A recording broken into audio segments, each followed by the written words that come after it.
Most of us are not familiar with camel milk being used for human consumption. Indeed, as a camel is not a kosher animal, camel milk is not kosher either. But could it be that an important component of the process of milking cows for humans is actually hidden in Parshas Vayishlach? Yaakov Aveinu sends a present to Eisav in Parshas Vayishlach, and he sends 5 different animals. He sends a group of goats, male and female, a group of sheep, male and female, cows, male and female, donkeys, male and female. But then Gemalim, it says interesting. It says Gemal pasuk Perek Lamed Beis pasuk Tezayin. It says Gemalim meinikois ubeineim shloishim. So we're and there's no males. So Rashi is obviously bothered by the kasha, and Rashi brings a Medrash Haggadah, famous Medrash Haggadah, that says that Gemalim meinikois is the female Gemalim. Ubeneim doesn't mean the sons. Beneim is actually uboineim. And since a gamel is tzanua, the Torah hid it. Ufisha tzanua lepirsum ha'akasav. That's the Medrash. However, Rashi himself only brings that as a second option. First, Rashi says ubeneim imohem, gemalim meinikos shloishim ubeneim imohem, and it's their sons with them. So the problem is twofold.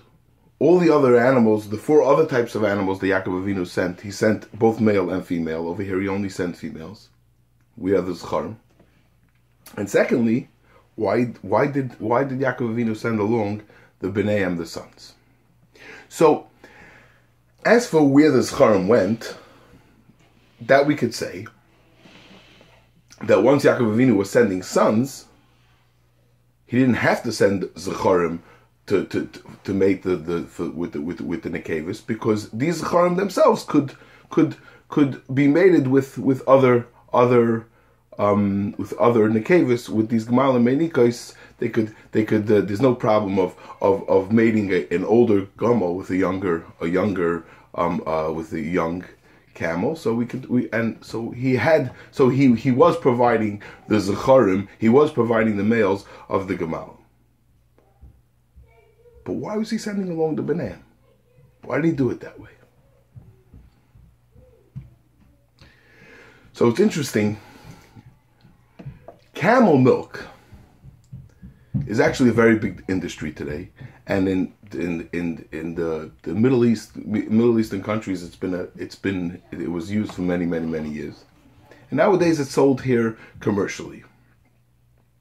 It's not kosher again, but there's a very big market for it. It's supposed to be extremely valuable and very beneficial. It takes care of a lot of different. There